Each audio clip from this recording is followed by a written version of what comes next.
se trouve en Osée et notre pasteur Valentin Mazur va continuer sa série de prédications sur Osée. Comme je le disais, certaines idées sont très dures, c'est à la fin, donc vous ne cherchez pas, nous allons le lire. Et peut-être juste une chose, je lis dans ma version, à un certain moment, il est question de la balle emportée par le vent. Les enfants, c'est pas le ballon, c'est la poussière qui est dans le blé et qu'on jette le blé en l'air pour que le vent enlève cette poussière du blé. C'est ça la balle dans notre texte. Alors, on va lire ce texte. Osée 13, lisons. Lorsqu'Éphraïm parlait, c'était une terreur. Il s'élevait en Israël, mais il s'est rendu coupable par Baal et il est mort. Maintenant, ils continuent à pécher, ils se font avec leur argent des images de métal fondu, des idoles de leurs inventions. Toutes sont l'œuvre des artisans. On dit à leur sujet que ceux qui sacrifient baisent les veaux. Mais pourquoi ? Ils seront comme la nuée du matin, comme la rosée qui bientôt se dissipe, comme la balle emportée par le vent hors de l'air, comme la fumée qui sort d'une fenêtre. Et moi, je suis l'Éternel, ton Dieu, dès le pays d'Égypte. Tu ne connais d'autre Dieu que moi, et il n'y a de sauveur que moi. Je t'ai connu dans le désert, dans une terre aride. Ils se sont rassasiés dans leur pâturage, ils se sont rassasiés et leur cœur s'est enflé. C'est pourquoi ils m'ont oublié. Je serai pour eux comme un lion, comme une panthère. Je les épierai sur la route, je les attaquerai comme une ours à qui on a enlevé ses petits, et je déchirerai l'enveloppe de leur cœur. Je les dévorerai comme une lionne. Les bêtes des champs les mettront en pièces. Ce qui cause ta ruine, Israël, c'est que tu as été contre moi, contre celui qui pouvait te secourir. Où donc est ton roi, qu'il te délivre dans toutes tes villes? Où sont tes juges au sujet desquels tu disais « Donne-moi un roi et des princes » ? Je t'ai donné un roi dans ma colère, je te l'ôterai dans ma fureur. L'iniquité d'Éphraïm est gardée, son péché est mis en réserve. La douleur de celles qui enfantent viendront pour lui. C'est un enfant peu sage qui, au terme voulu, ne sort pas du sein maternel. Je les rachèterai de la puissance du séjour des morts. Je les délivrerai de la mort. Ô mort, où est ta peste? Séjour des morts, où est ta destruction? Mais le repentir se dérobe à mes regards. Éphraïm a beau être fertile au milieu de ses frères. Le vent d'Orient viendra, le vent de l'Éternel s'élèvera du désert, desséchera ses sources, tarira ses fontaines. On pillera le trésor de tous les objets précieux. Samarie sera punie parce qu'elle s'est révoltée contre son Dieu. Ils tomberont par l'épée, leurs petits-enfants seront écrasés, et l'on fendra le ventre de leurs femmes enceintes. Jusqu'ici, la lecture de notre texte en Osée. Un deuxième texte en Deutéronome 8. Deutéronome 8, les versets 7 à 20. Deutéronome 8, versets 7 à 20. Verset 6, il est dit « Tu observeras les commandements de l'Éternel ton Dieu pour marcher dans ses voies et pour le craindre. » Verset 7, « Car l'Éternel ton Dieu va te faire entrer dans un bon pays, pays où de cours d'eau, de sources, de lacs qui jaillissent dans les vallées et dans les montagnes, pays de froment, d'orge, de vignes, de figuiers et de grenadiers, pays d'oliviers et de miel, pays où tu mangeras du pain avec abondance, où tu ne manqueras de rien, pays dont les pierres sont du fer et des montagnes desquelles tu tailleras l'airain. Lorsque tu mangeras et te rassasieras, tu béniras l'Éternel ton Dieu pour le bon pays qu'il t'a donné.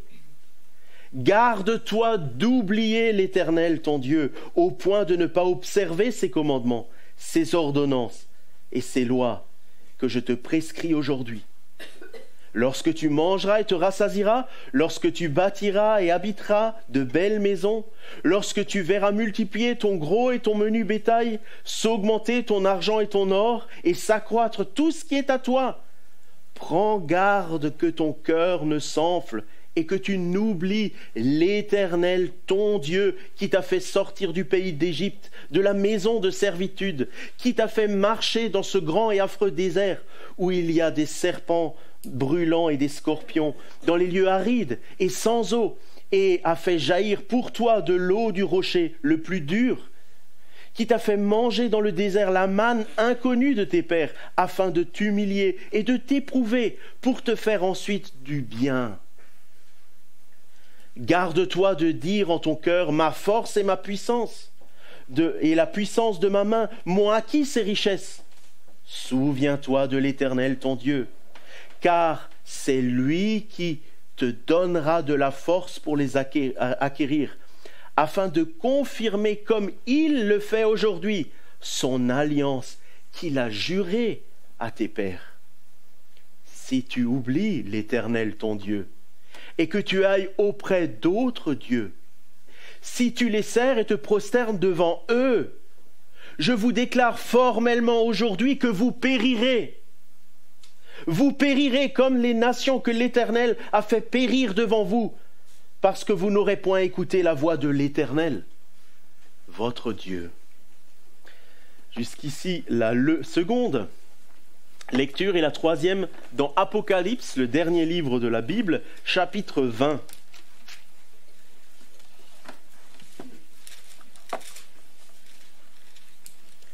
Apocalypse, chapitre 20. Et nous lirons les versets 11 à 15. À partir de 11 jusqu'à la fin du chapitre.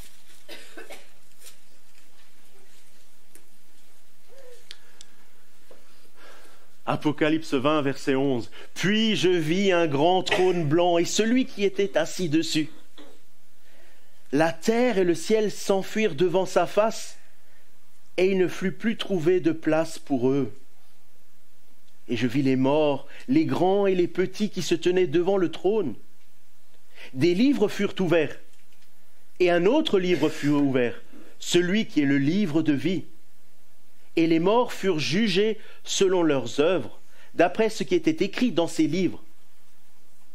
La mer rendit les morts qui étaient en elle, la mort et le séjour des morts rendirent les morts qui étaient en eux, et chacun fut jugé selon ses œuvres. Puis la mort et le séjour des morts furent jetés dans l'étang de feu. C'est la seconde mort, l'étang de feu. Quiconque ne fut pas trouvé écrit dans le livre de vie fut jeté dans l'étang de feu. Jusqu'ici, notre troisième lecture. J'invite les enfants maintenant à aller à l'école du dimanche. Et je vais laisser la place à notre pasteur Valentin pour continuer sa série sur Osée.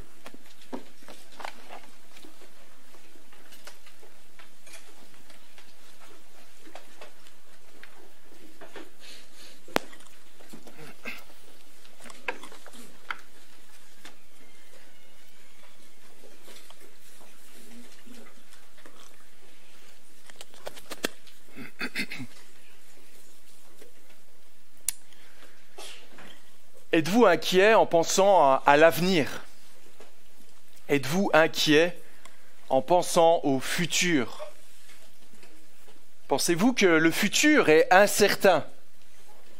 Pensez-vous qu'on ne peut maîtriser là où on va? Êtes-vous inquiet en pensant à ce qui peut vous arriver dans 3 jours, dans 6 mois, dans 10 ans, dans 40 ans? Certains diront, ça dépend des choix, ça dépend des décisions que nous aurons faites durant notre vie. Ça dépend de ce qu'on aura fait de notre vie. D'autres diront, on ne peut jamais savoir.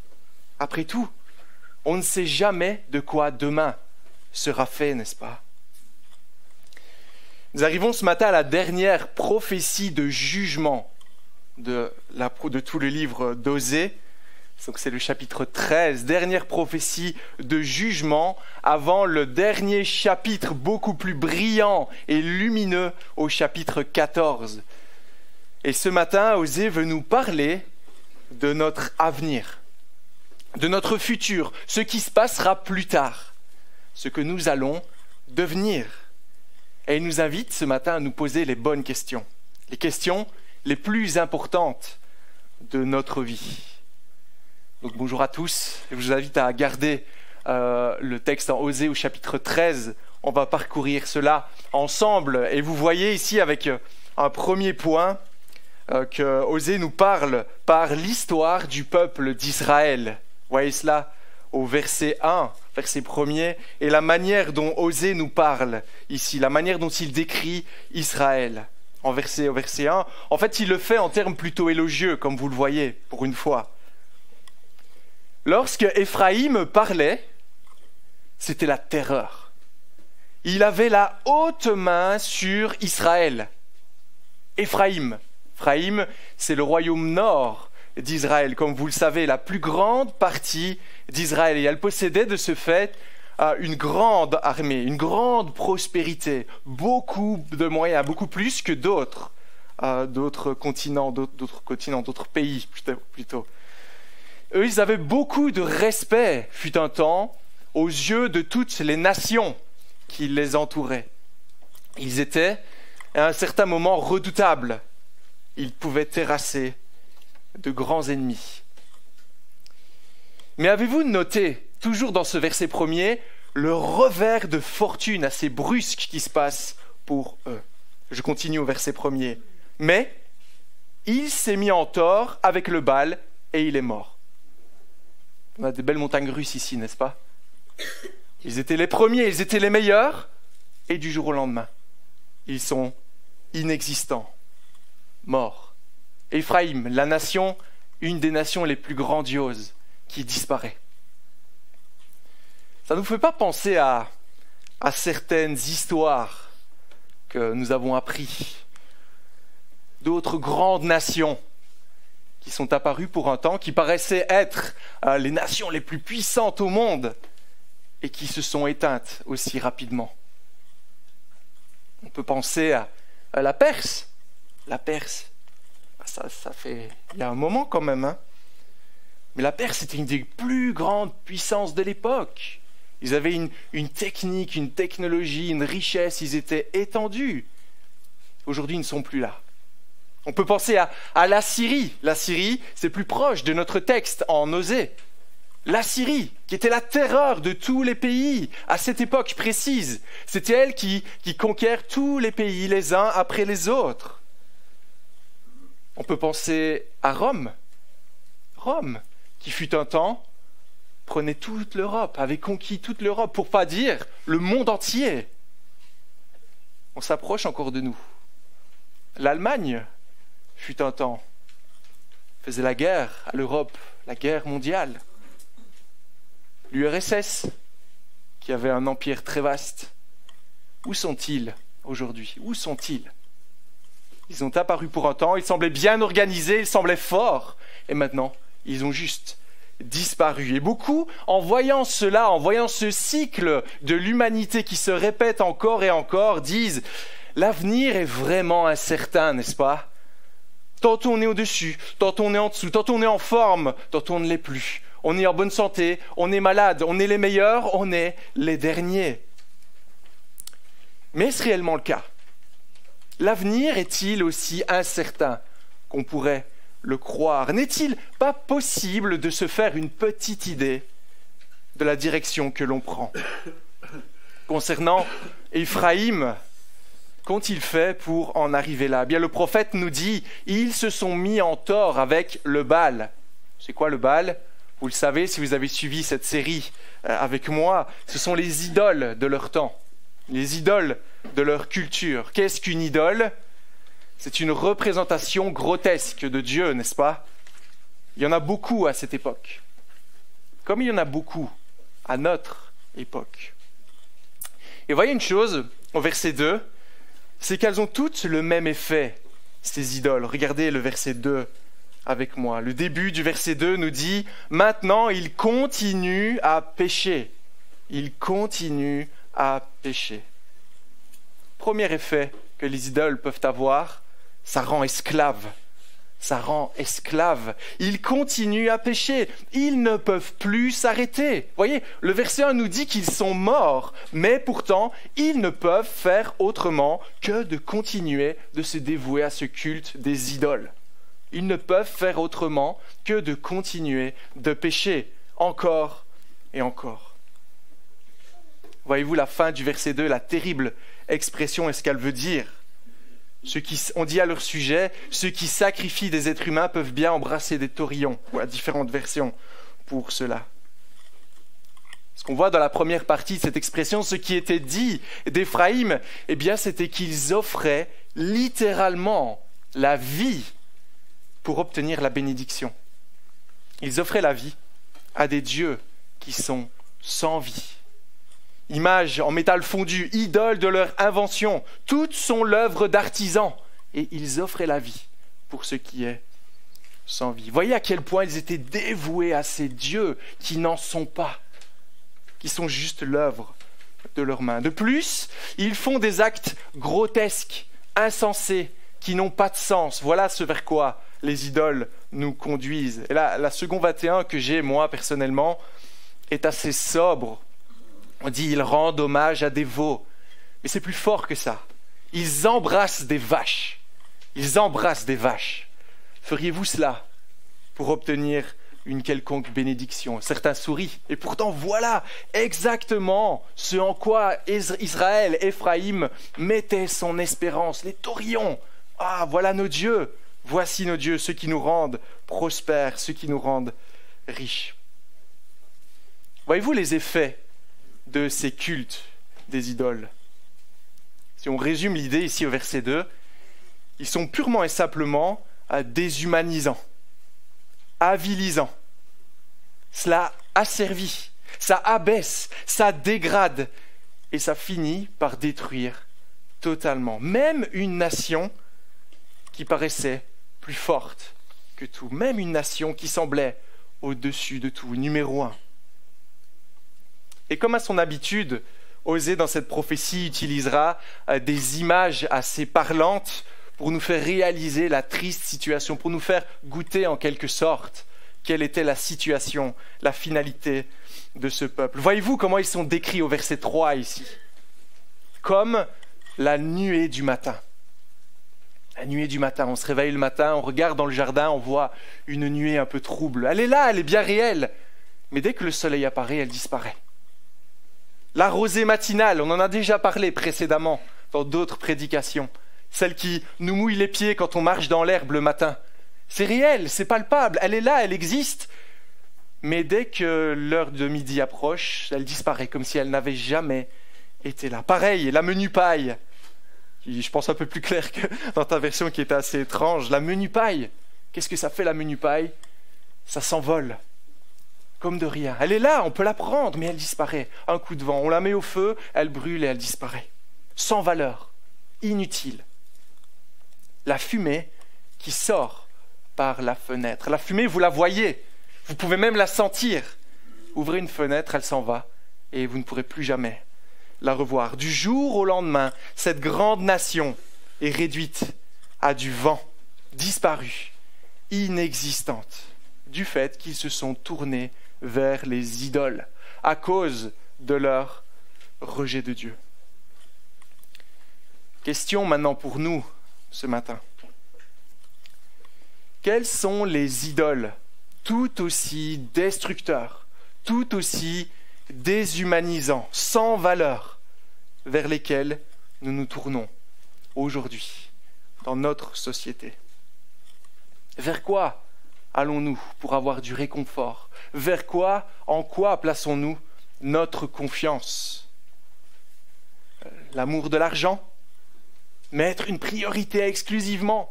Mettre tout principe, tout bon sens de côté, tant que l'argent est là, tout va bien. Notre travail, voilà la priorité. Voilà ce vers quoi nous trouvons du réconfort, de l'importance. Les passions sexuelles qui détruisent des familles, qui détruisent des couples, pourvu que je satisfasse mes envies, peu importe le reste. Une éthique débridée qui mène à des comportements contre nature de toutes sortes. là où nous pensons vivre notre liberté, comme c'est le cas pour Éphraïm, là où nous crions notre droit de vivre comme bon nous semble, nous sommes en fait totalement esclaves de ces idoles. Et elles contribuent, que l'on soit conscient ou non, à nous détruire et nous éloigner de Dieu. Voilà donc Éphraïm, la grande nation qui disparaît à cause de ces idoles. Mais l'avenir est-il si incertain que cela? Je ne pense pas. Vous voyez, cette première partie nous invite à être sur nos gardes, car voici un cycle qui se répète encore et qui ne décrit que la situation du cœur de l'homme. Tant sur le plan national, on l'a vu, Éphraïm en tant que nation, on a parlé de l'Assyrie, de Rome, de toutes sortes de grandes nations qui ont préféré vivre sans Dieu, tant au plan national qu'au plan personnel. Mais que s'est-il passé? Que s'est-il passé? Oui, nous l'avons vu, ils se sont tournés vers les idoles. Mais pourquoi? Pourquoi ont-ils fait cela? Car voici ce matin une route qu'on ne voudrait certainement pas prendre. Quand on voit les conséquences de tels choix, on voudrait se dire, mais on ne voudrait certainement pas aller dans cette direction. Qu'est-ce qui les a amenés à se détourner de l'Éternel? C'est notre deuxième point ce matin. Veillons à rester attachés à l'Éternel en tout.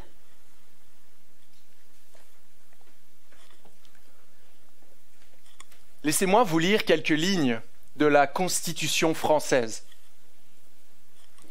Le peuple français proclame solennellement son attachement aux droits de l'homme et au principe de la souveraineté nationale. Article 2, son principe est gouvernement du peuple, par le peuple et pour le peuple. Laissez-moi maintenant vous lire la Constitution du peuple de Dieu au verset 4. Le verset 4 qui reprend en fait le début du décalogue, au moment où Dieu a communiqué sa loi et où s'est formé son peuple. Je suis le Seigneur Yahweh, ton Dieu depuis l'Égypte. Tu ne connais pas d'autre Dieu à part moi. Voyez-vous la différence? Nous, peuple, moi, l'Éternel. Voyez-vous ce que ça signifie? Être peuple de Dieu commence par regarder à Dieu, pas regarder à nous-mêmes, pas regarder à nos envies, pas regarder à nos besoins, regarder à Dieu, être centré sur lui. Il n'y a pas d'autre option en fait. Et ça, c'est toujours vrai pour nous aujourd'hui. Se dire chrétien veut dire chercher la volonté de Dieu. On cherche à marcher selon ce qui lui plaît. On veut lui ressembler. Comment fait-on pour imiter quelqu'un? Bien, on regarde à cette personne. Qu'est-ce qu'elle dit? Comment elle parle? Comment elle agit? Mais le peuple d'Israël, Éphraïm, à qui ont-ils regardé? À d'autres. Et ils ont oublié Dieu. Comment cela est-il arrivé? Les versets 5 et 6 nous l'expliquent. Je t'ai connu dans le désert, dans une terre aride. Ils se sont rassasiés dans leur pâturage. Ils se sont rassasiés et leur cœur est devenu orgueilleux. Voilà pourquoi, ou c'est pourquoi, ils m'ont oublié. Voyez, le début de ce passage ici nous montre le privilège d'être le peuple de Dieu. On voit le caractère bienfaisant de l'Éternel envers ce peuple qu'il s'est choisi. Il les a aimés. Dans sa grâce, il les a libérés de l'esclavage en Égypte. Il a fait d'eux, en Égypte, là où ils étaient avec un maître dur, un maître mauvais. Il les a sortis de là. Il les a conduits au désert. Il a pris soin d'eux. Il les a nourris. Il les a protégés. Dieu les a bénis. On l'a lu en Deutéronome, chapitre 8.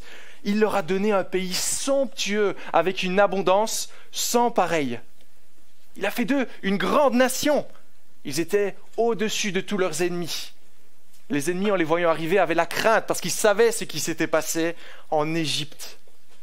Mais, avez-vous noté la chaîne, le lien pervers qui s'est déployé à partir de ce moment-là? Qu'est-ce que tout cela a produit en eux au verset 6? De l'orgueil. Voyez-vous là comment ça se passe? Verset 6. Dieu donne sa bénédiction à un peuple qui n'a rien. Il les sauve, il les conduit dans un pâturage, dans son amour, il leur donne tout ce dont ils ont besoin pour vivre. Mais eux, ils s'élèvent, ils deviennent orgueilleux, et ensuite, ils oublient Dieu. Voyez-vous ce que Osée nous montre ici? Quand les choses vont trop bien, quand la vie est belle, quand on est dans l'abondance, on peut rapidement tomber dans un piège. Ne plus voir la main de Dieu, ne plus voir Dieu à l'œuvre. On arrive à des raisonnements tels que « Regarde ce que mes mains ont fait, regarde tout ce que je me suis bâti, regarde comme j'ai bien géré ma vie, regarde tout cela !» Qu'est-ce que c'est cela? C'est de l'orgueil. On s'élève. Et sachons dans ce texte, au verset 6, ce qu'Osée nous dit, qu'il n'y a qu'un pas entre l'orgueil et l'oubli de Dieu. C'est parce qu'ils sont devenus orgueilleux qu'ils ont oublié Dieu. Que disait Éphraïm? On se rappelle, et encore dans ce texte-là nous est rappelé, « Vois ce que je sais faire, vois mes armées, vois comme je suis organisé, vois ma richesse, vois les villes fortifiées que je me suis construites, vois nos rois. » Sous-entendu, on n'a pas besoin de Dieu, on n'a pas besoin de lui. Voyez ici à nouveau, le problème de l'homme en général, c'est qu'il est très facile pour nous d'oublier Dieu. C'est très facile. Et ce qui est terrible, c'est que tout ça commence, tout cela démarre quand Dieu bénit. Quand Dieu nous bénit, on a alors tendance à l'oublier. Ça montre à quel point notre cœur est tordu. Il y a aussi un deuxième angle qu'on peut voir dans ces versets, dans ce que nous dit Osée, toujours dans ce verset 6, c'est que Dieu leur a donné de quoi être rassasiés, et après être rassasiés, ils se sont enorgueillis. Qu'est-ce que ça veut dire? Imaginez que vous avez votre fils qui vous dit il veut un cadeau, il veut un jeu vidéo, comme c'est le cas souvent aujourd'hui, ou un téléphone.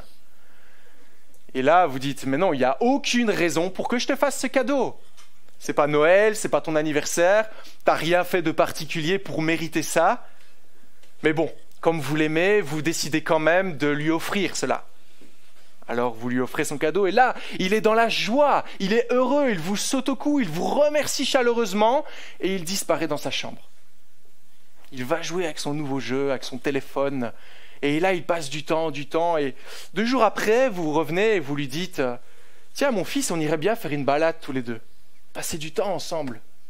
Parler un peu ensemble. » Et là, il vous dit « Oui, mais là, je suis sur ce jeu, là, c'est vraiment, je suis vraiment content d'avoir ça. Peut-être plus tard. » 3 jours après, « Mon fils, on irait bien à la pêche ensemble. Passer du temps ensemble, comme on le faisait avant. » « Ouais, mais là, je suis occupé, j'ai pas trop le temps. » Tu vois, je viens d'avoir cela et je suis vraiment heureux de l'avoir. Et petit à petit, on voit un fils qui oublie son père, un fils qui place son père de côté. Pas maintenant,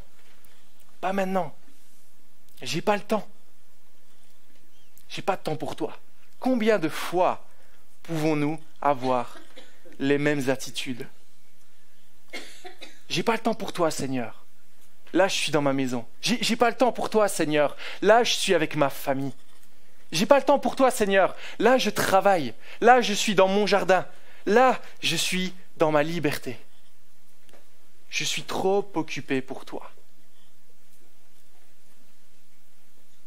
Dès qu'on a ce qu'on veut, on ne veut plus de Dieu. C'est ce qui se passe avec le peuple d'Israël. Et la vraie question ce matin pour nous est: nous arrive-t-il d'être satisfait de la bénédiction de Dieu sans Dieu?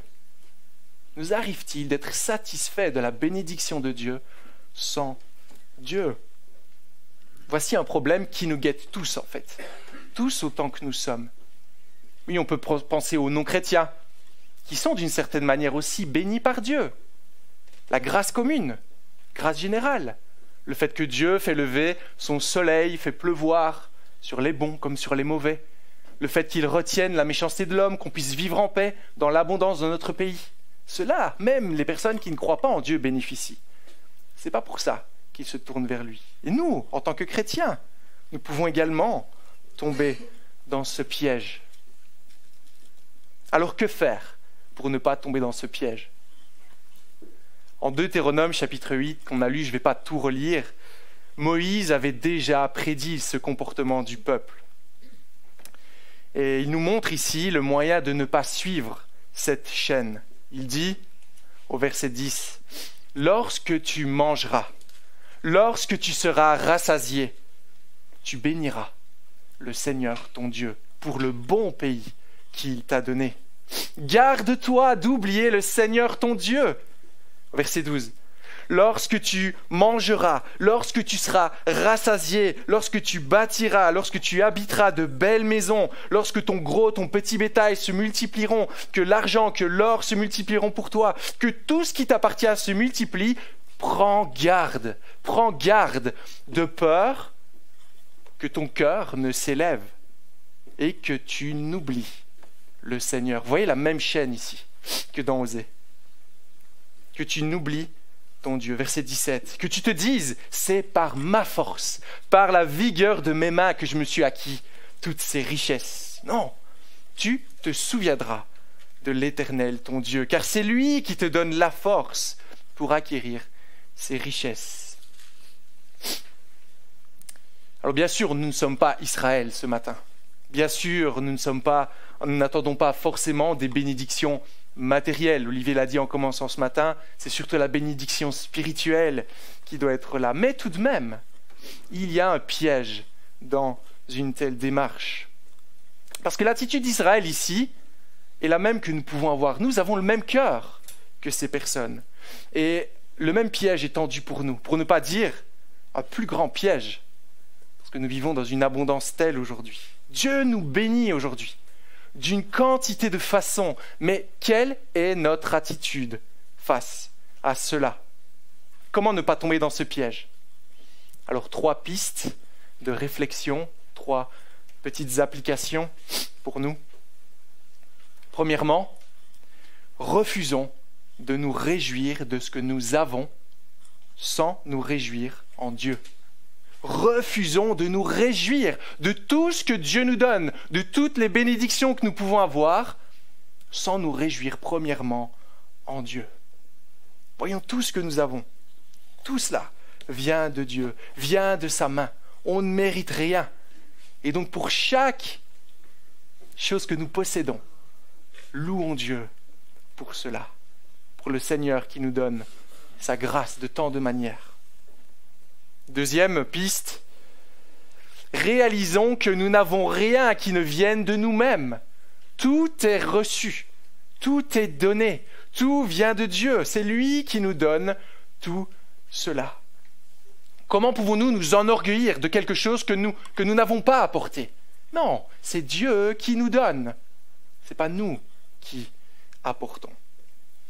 Et troisième piste de réflexion, réalisons à quel point on ne mérite rien.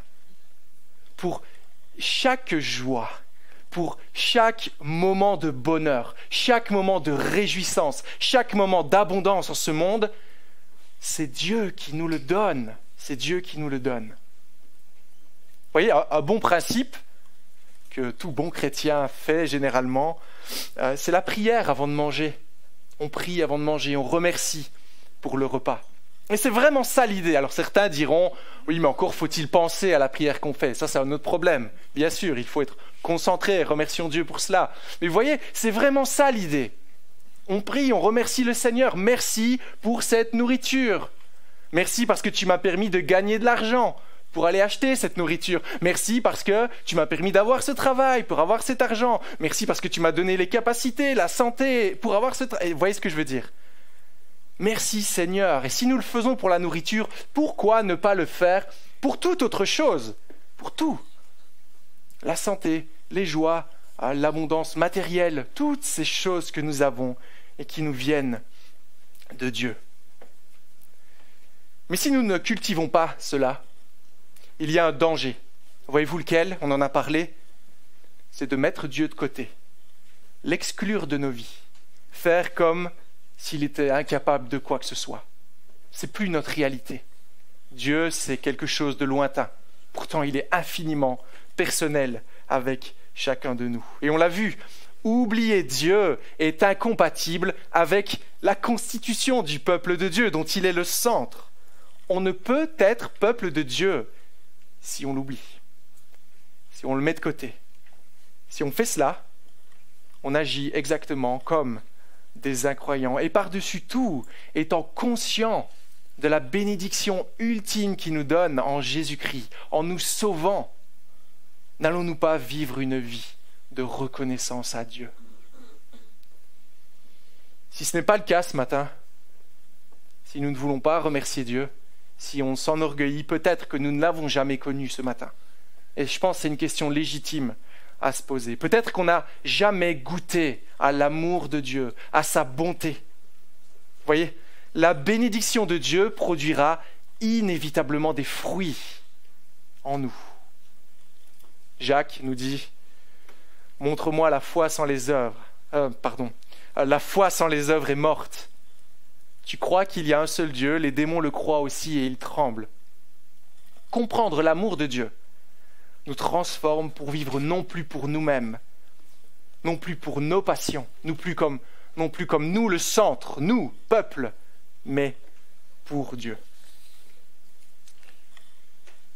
Israël se disait peuple de Dieu, mais voyez au final ce texte. Était-il réellement peuple de Dieu? On peut se le demander, on peut se poser la question. On voit ici un peuple qui vit totalement loin de lui. Et lorsqu'on oublie Dieu, on le remplace inévitablement par autre chose, car nous sommes des machines à adoration. Nous voulons adorer nous-mêmes Dieu ou une idole. Mais dans la fin de ce passage, le prophète va nous montrer maintenant les conséquences de l'oubli de Dieu, du rejet de Dieu. Et il y a certaines images dans la fin de ce chapitre qui peuvent choquer particulièrement ceux qui ont moins l'habitude de la parole. Alors pourquoi il y a tant de passages si crus, si difficiles à entendre dans la Bible? Eh bien ici, c'est parce que le souci du prophète Osée est de nous peindre un portrait complet de Dieu. Vous voyez, souvent on a tendance à voir Dieu comme un Dieu d'amour, un Dieu de grâce, un Dieu de bonté, et c'est le cas. Mais parfois on a tendance à mettre de côté d'autres éléments importants du caractère de Dieu, de son être. Et vous voyez, si on ne considère pas tout l'être de Dieu, le problème, c'est qu'on va se faire une idole. Et là, c'est ce qu'Osée veut éviter, en nous montrant qui est Dieu de manière générale. C'est le troisième et dernier point ce matin. Le néant est proche, mais la grandeur se trouve en Christ. Un jeu de mots avec le premier point. Le néant est proche, mais la grandeur se trouve en Christ.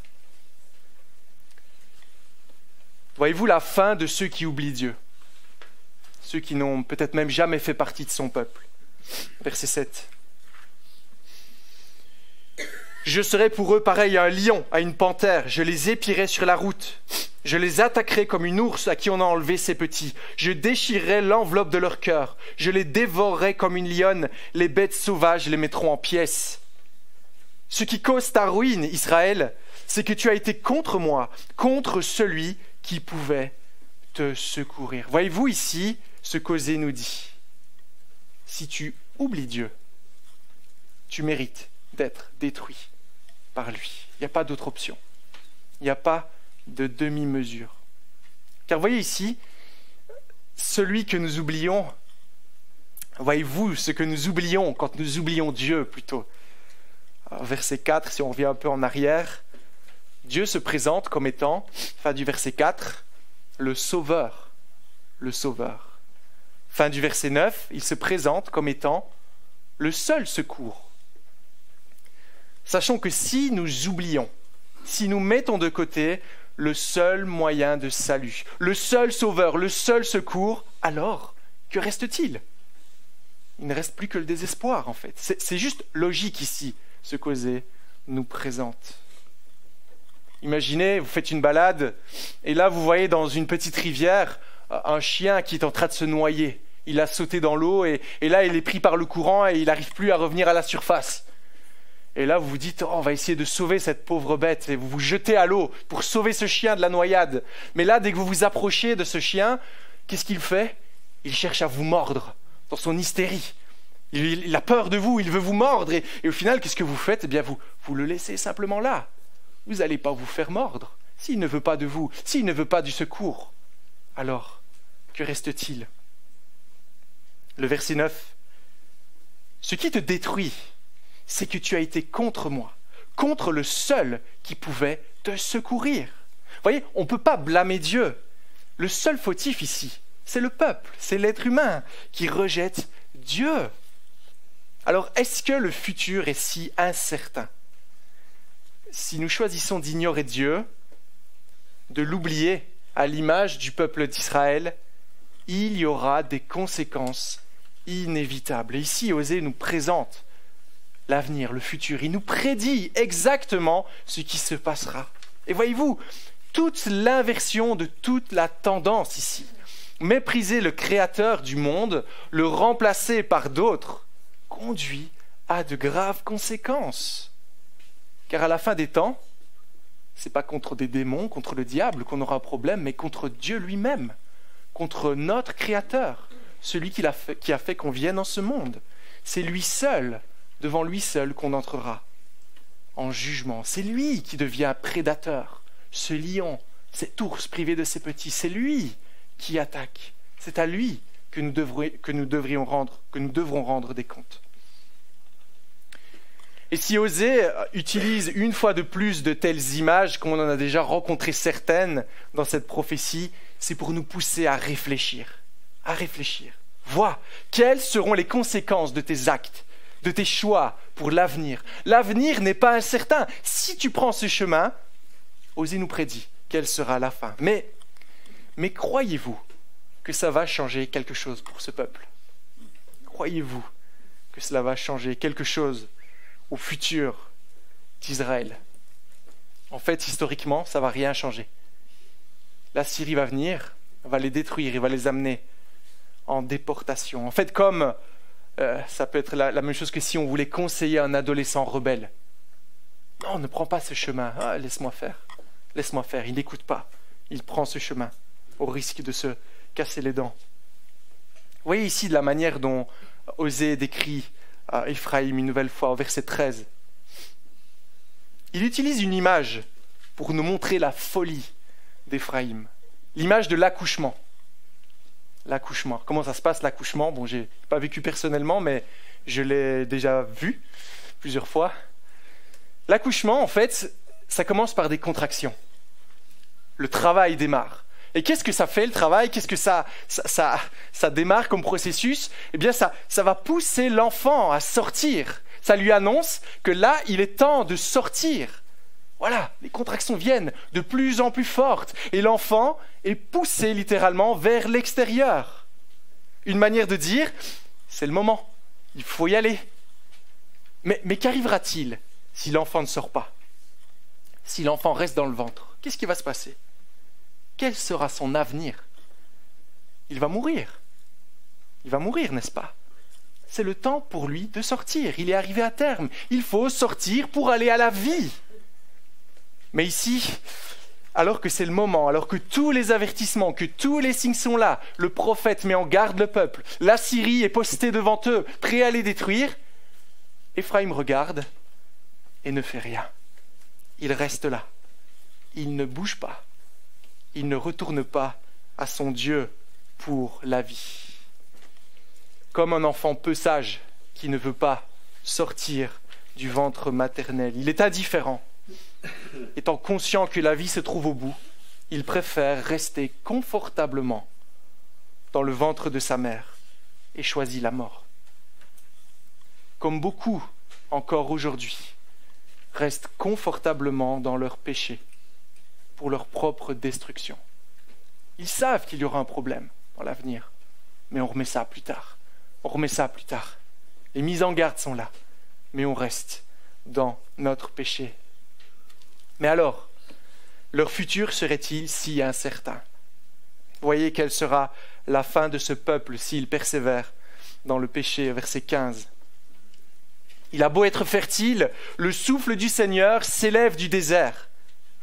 On a beau être dans l'abondance, dans la joie, tout semble aller, il y a un moment où le jugement arrivera. Et c'est de nouveau le Seigneur ici qui en est l'auteur. C'est lui qui desséchera, c'est lui qui tarira, c'est lui qui saccagera. Ça nous montre que l'œuvre de Dieu à la fin des temps sera de détruire. Il arrivera un moment où la patience de Dieu arrivera à son terme et où son peuple entrera en jugement. Et le tout dernier passage de ce texte, qui est difficile à lire pour nous, est en fait un événement fort bien connu des peuples de cette époque. En fait, il s'agit de la manière de faire des Assyriens. Ils étaient connus pour leur violence, connus pour leurs atrocités, connus pour leur boucherie. Osée leur dit, laissez-moi juste vous expliquer comment ça aura lieu, à quoi ça va ressembler. Ce sera juste l'horreur. On l'a déjà vu, chapitre 10. Ce sera tellement horrible, ce sera comme si on dira rocher tomber sur nous. On préférera la mort plutôt que d'affronter la colère de Dieu. Il utilise cela à nouveau pour montrer que le jugement de Dieu sera terrible, destructeur pour tous ceux qui préfèrent vivre sans lui, pour tous ceux qui préfèrent le mettre de côté. Osée nous dit, ne sois pas surpris de ton avenir si tu restes dans cette position. Voici donc le dernier jugement de ce livre, le dernier jugement de cette prophétie. Ce sera la mort pour tous ceux qui refusent de revenir à Dieu, tous ceux qui l'oublient, tous ceux qui préfèrent rester dans leur péché, tous ceux qui remplacent la gloire de Dieu par un autre. Et à nouveau, ce qu'Osée veut nous montrer, ce n'est pas que nous allons subir, comme vous le savez maintenant, une invasion d'un pays quelconque, non, pas du tout. Mais c'est bien plus que cela. Nous l'avons lu en Apocalypse, chapitre 20. Il y aura un jour de jugement. Un livre sera ouvert. Et ceux qui ne s'y trouvent pas seront jetés dans l'étang de feu qui est la seconde mort, bien plus terrible que tout autre, une mort éternelle, loin de la présence de Dieu. Voilà un message terrifiant ce matin, n'est-ce pas? Voilà un message qui présente le futur de tous ceux qui sont ennemis de Dieu. Le problème, sans vouloir remuer le couteau dans la plaie, c'est que toute la parole, l'Évangile contient une mauvaise nouvelle et nous dit que nous tous, en fait, en tant qu'êtres humains, sommes considérés comme rebelles. Nous tous avons rejeté Dieu. Donc nous tous méritons les châtiments qui sont dans cette prophétie. Alors est-ce tout? La mort aura-t-elle le dernier mot? Vous voyez le verset 14 avec moi. Un verset qui semble sortir de nulle part. Je les libérerai du pouvoir du séjour des morts. Je les rachèterai à la mort. Mort, où est ton fléau? Séjour des morts, où est ton pouvoir destructeur? Qu'est-ce qui se passe ici? Savez-vous ce qu'Osée est en train de faire d'un coup? Ce verset qui sort de nulle part ici, et de manière surprenante en fait, alors qu'on a décrit toute l'horreur de ce que peut représenter le jugement de Dieu et la mort, il se moque littéralement de la puissance de la mort. Il se moque de la mort en disant « Mais la mort ne peut rien nous faire. Cette mort qui nous touche tous à cause de notre péché. » Vous voyez ce qui se passe ici? Eh bien Dieu, dans son amour pour l'homme, cet homme, bien installé dans son péché comme un enfant dans le ventre de sa mère, lui-même vient nous chercher, lui-même vient nous sauver. À nouveau, vous avez vu ici que c'est l'œuvre de Dieu. Je les reprendrai à la mort. Notez cependant une chose, ce n'est pas les avertissements ici et la peur qui doit motiver à revenir à Dieu, mais c'est l'amour de Dieu. C'est son amour qui nous ramène à lui. Tout au début de cette prophétie, au chapitre 2 ou 3 je pense, on avait vu que Dieu allait séduire notre cœur. Il allait nous poursuivre et nous aimer pour qu'on veuille le suivre. Vous voyez, il n'était pas obligé de le faire, mais dans son amour, il vient pour nous sauver. Nous qui étions rebelles, nous qui l'avions oublié. Et ce texte ici, au verset 14, est retrouvé en 1 Corinthiens 15, verset 55. Et c'est Paul qui explique cela, il reprend ce verset et nous montre comment se passera la fin des temps. Il nous explique que là où le péché nous conduit à la mort, comme on l'a vu, cette mort horrible, seconde mort, etc., pour tous ceux qui le rejettent, eh bien d'autres ressusciteront pour la vie éternelle. Je vous lis simplement 1 Corinthiens 15, verset 54. « Lorsque le périssable aura revêtu l'impérissable, que le mortel aura revêtu l'immortalité, on parle de l'éternité ici, alors sera accomplie la parole qui est écrite. La mort a été engloutie dans la victoire. Mort, où est ta victoire? Mort, où est ton aiguillon? Et après Paul donne une petite explication. L'aiguillon de la mort, c'est le péché. Péché qui nous touche tous. La puissance du péché, c'est la loi.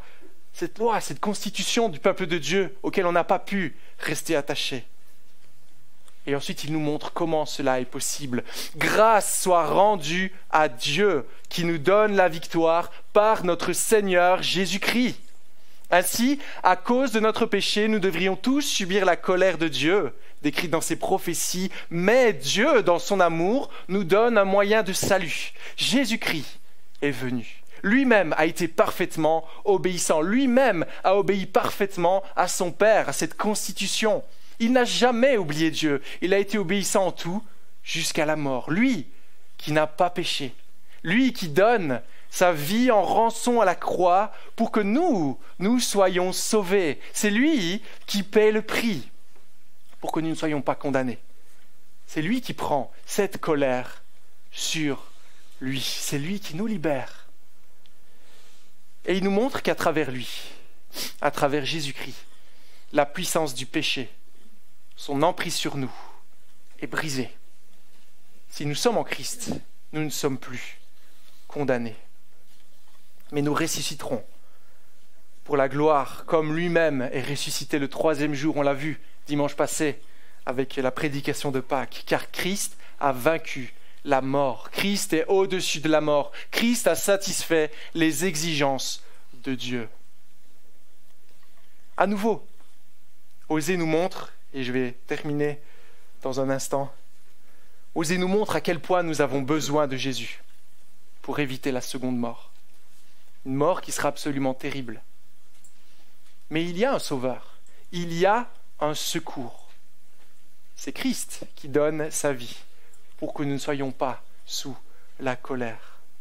Et seulement ainsi, seulement si nous nous tournons vers lui, nous deviendrons le peuple de Dieu, l'Église de Christ, le vrai Israël. Sachez que l'avenir n'est pas incertain pour celui qui place sa confiance en Christ. Peu importe la direction que prend ce monde, peu importe là où ce qui se passera dans nos vies. On l'a rappelé ce matin à Romains 8. Nous savons quelle sera notre fin. Si nous sommes en Christ, nous sommes entre les mains de l'Éternel. Alors où en êtes-vous ce matin? Où en êtes-vous? Avez-vous oublié Dieu? L'avez-vous remplacé par des idoles desquelles il vous semble peut-être juste impossible de sortir?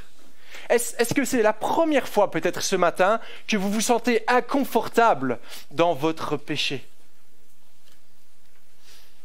Réalisez ce matin que pour la première fois de votre vie, Dieu vous a aimé.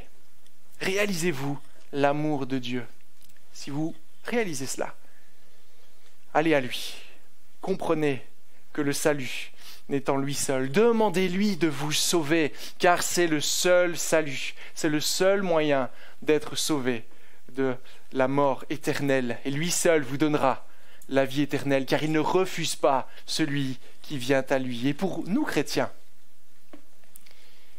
voilà un texte, voici l'évangile simplement encore prêché aujourd'hui, peut-être avec une dimension plus sombre du côté de la mauvaise nouvelle. Mais voyez-vous à côté de quoi nous sommes passés? Un terrible jugement, une terrible angoisse. Pourtant, on n'était pas meilleurs. On n'était pas meilleurs. Voilà le sort qu'on méritait tous, autant que nous sommes. Voyez à côté de quoi nous sommes passés si nous sommes en Christ.